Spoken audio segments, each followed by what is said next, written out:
네, 여러분, 안녕하세요. 그레이 선생님입니다. 네, 어느덧 벌써 관계 대명사 관련해서 한 서너 개의 영상을 촬영을 하게 됐는데요. 오늘은 그 중에서도 이제 전치사 플러스 관계 대명사에 대해서 짧게 한번 영상을 촬영해 봤어요. 유용한 수업이 됐으면 좋겠네요. 자, 여러분, 전치사 플러스 관계 대명사입니다. 이거 많이 보셨겠지만, 이런 친구들 있죠? 이런 친구들이에요. on which라거나, 아니면 about, whom. 과 같은 친구들입니다. 이거 뭐 문장에서 많이 보셨을 거예요. 그런데 좀 보면 왠지 껄끄럽죠. 관계대명사도 좀 껄끄러운데 그 앞에 전치사가 붙어 있으니 왠지 좀 더 껄끄러운 그런 느낌. 그럼 오늘 그레이 선생님이 깔끔하게 정리해 드릴게요. 자, 전치사 플러스 관계대명사입니다. 일단은 이 친구가 가능한 친구인지 먼저 한번 확인을 좀 해볼게요. 왜냐하면 그냥 좀 싫으니까 너 일단 가능은 한 애니? 너 지금 너 되는 애인데 되는 애야? 이렇게 한번 물어보자고요. 여기서 근데 이 친구가 되는 친구인지 전치사 플러스 관계 대명사가 되는 친구인지 되지 않는 친구인지를 확인하기 위해서 여러분들이 기억하셔야 될 개념이 한 가지 있습니다. 1번은요. 전치사가 반드시 전치사의 목적어 역할을 하는 명사와 함께 나와야 한다는 사실이에요. 그리고 두 번째는 관계 대명사의 성질입니다. 관계 대명사의 아이덴티티죠. 우선 이 친구가 대명사였다는 사실이에요. 그렇죠. 관계 대명사 이름부터 너무 대명사잖아요. 그래서 이 친구가 대명사 역할을 한다는 거 두 가지를 기억을 하셔야겠어요. 자, 그러면 이제 전치사 여기 다시 돌아가 볼게요. 전치사 in, on, about이 있죠. 그리고 그 뒤편에 관계 대명사들이 딱딱 붙었어요. 근데 전치사는 뒤편에 명사 목적어를 가져야 된다고 했는데 공교롭게도 뒤에 위치한 관계 대명사들이 대명사, 명사였다는 뜻이죠. 그러면 전치사와 명사 목적어의 관계가 되는 것이 문제가 없이 성립이 된다는 뜻입니다. 자, 여기까지 전부 다 이해하셨죠?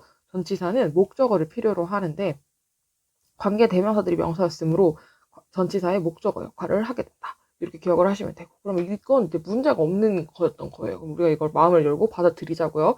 받아들이고 이하가 어떻게 되는지를 한번 확인을 해봐야 되겠습니다. 그럼 이하가 어떻게 되는지 확인을 할 때 우리가 활용해야 되는 관계대명사 아이덴티티는요. 이 친구가 형용사절 접속사였다는 거예요.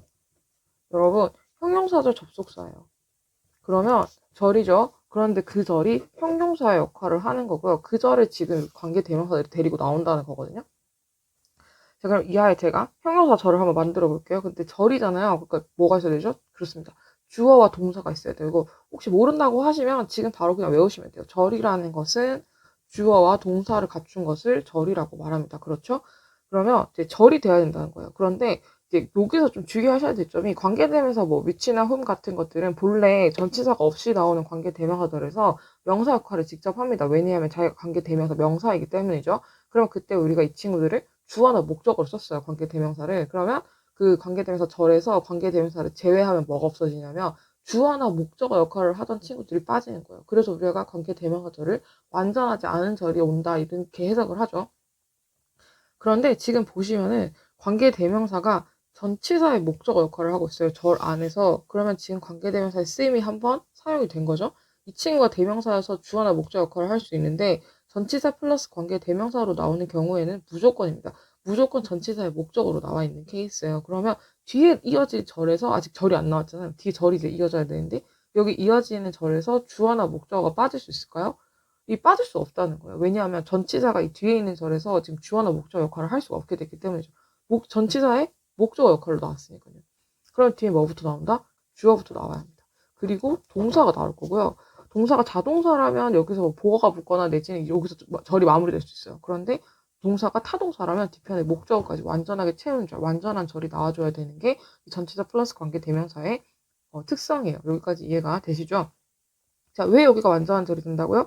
왜냐하면 관계 대명사가 전치사의 목적어 역할로 들어갔죠. 그러므로 뒤에 있는 절에서 주어나 목적 역할로 쓰임을 할 수 있다? 할 수 없다. 그래서 뒤에 있는 절은 절이 되려면 자기가 어쩔 수 없이 완전한 절로 관계 대명사가 도와주지 않으니까요. 주어나 목적 역할로서 도와주지 않으므로 자기 스스로 절을 완전히 꾸려서 들어와야 형용사 절이라는 것이 완전해진다는 거죠. 그래서 뒤에 있는 절을 완전하게 옵니다. 이것은 관계 대명사와 대비했을 때 굉장히 좋은 시험 그 어법 문제 포인트가 될 수 있겠죠. 출제가 되니까요. 개념을 확실하게 익혀두시는 게 좋을 것 같아요. 자, 그럼 여기까지 이제 format이 나왔죠. 이 format을 가지고 이 절을 어떻게 해석하는지 한번 살펴봐야 할 것 같아요. 그러면 이제 해석을 하기에 앞서서 이 친구가 이제 이 절이 관계되면서 전치사 플러스 관계되면서 절이 혼자 딸랑 나올까요? 그렇지 않죠. 어떤 친구와 함께 나와야 됩니까?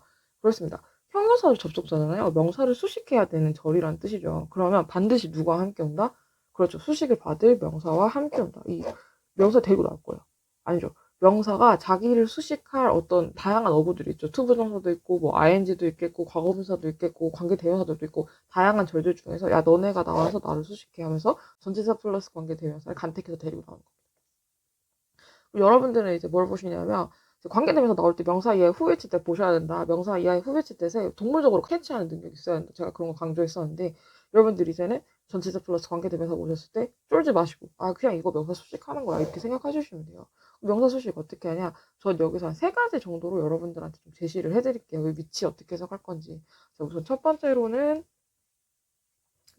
여기다 명사 대입시킬게요.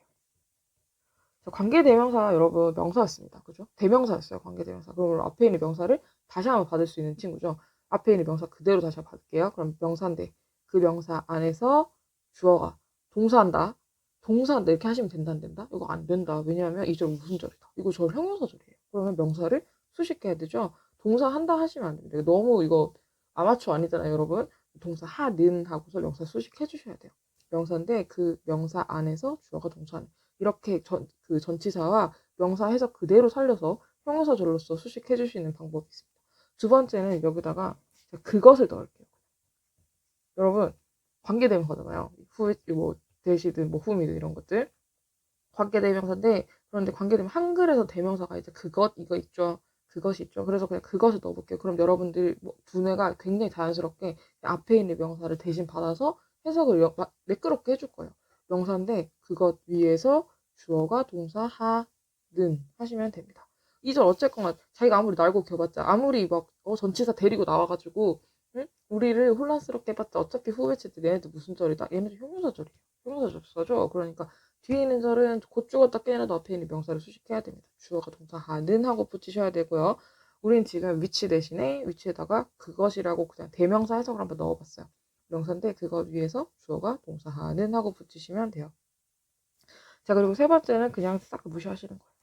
자, 관계대명사는 어쨌거나 기능어예요. 그러니까 의미가 정확하게 있는 것이 아니고 명사를 수식할 절을 데리고 나온다. 이런 그냥 기능을 가지고 있는 친구이기 때문에 사실상 우리 원래 관계대명사 절에서는 해석을 하지 않았었습니다. 그래서 그냥 무시하셔도 괜찮아요. 명사인데 주어가 동사 하는 이렇게 해석을 하셔도 크게 문제 없는 지문들이 많으시고 한 80% 정도는 해석하지 않으셔도 괜찮습니다. 그런데 가끔씩 이제 그 전치사 의미를 정확하게 살려주셔야지 의미가 명확해지는 케이스도 있어요. 그럴 때 이제 이 절의 내용이 정확하게 와닿지 않는다. 이러실 때에는 전치사 플러스 뭐 그것이나 아니면 명사, 선에서 명사를 대입하셔가지고 해석을 한번 해주시면 될 것 같아요. 거의 취향 문제인데요. 저 같은 경우는 2번 이렇게 그것 넣어가지고 해석하는 걸 저는 가장 자주 하고 아니면 뭐 해석하지 않거나 아니면 이제 학생들이랑 이제 수업을 할 경우에는 의미를 명확하게 전달하는 것이 중요하기 때문에 뭐 이렇게 대입을 해서 수업을 하기도 합니다.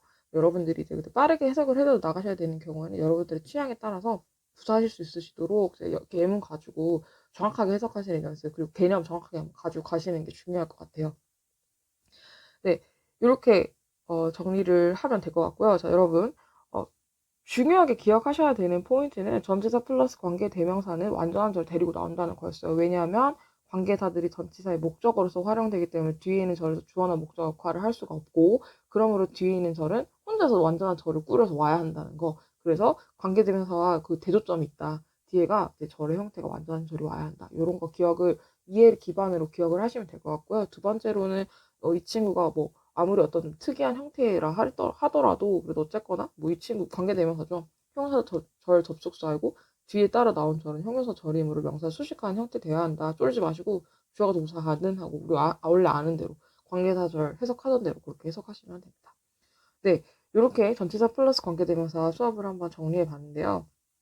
예문 가지고 이제 좀 더 정확하게 읽어보는 영상을 다음번에 촬영할 거니까 이제 꼭 한번 다시 한번 체크업 해주시면 감사하겠고요. 그리고 또 지금 이 내용 잘 이해 안 되시는 친구분들 있을 것 같아요. 그런 분들은 이제 여기 나오는 2가지 내용이 기반하여서 이제 우리가 알아야 되는 내용입니다. 이제 우리가 전치사 플러스 관계 대명사까지 오면서 좀 기억해야 되는 사실들이 누적이 되어 있어요. 그런데 막 그런 기본 개념들이 좀 아직 숙지되지 않은 친구들은 오늘 수업이 조금 어렵게 들렸을 수 있을 것 같아요. 요 기본 개념들 꼭 한번 다시 한번 기억하시고 암기하시는 시간 잠깐 가지시고 다시 한번 강의 들어주세요. 그러면 반드시 이해됩니다. 어렵지 않게요. 네, 이렇게 강의를 마무리하고요. 오늘도 이 수업이 여러분들께 유익했으면 좋겠고 또 하나는 이게 전치사 플러스 관계되면서 그렇게 어렵지 않다라는 걸 전달할 수 있었으면 아주 유용한 저에게도 뿌듯한 시간이 될 것 같습니다. 그레이 선생님이었고요. 즐거운 하루 되세요. 바이.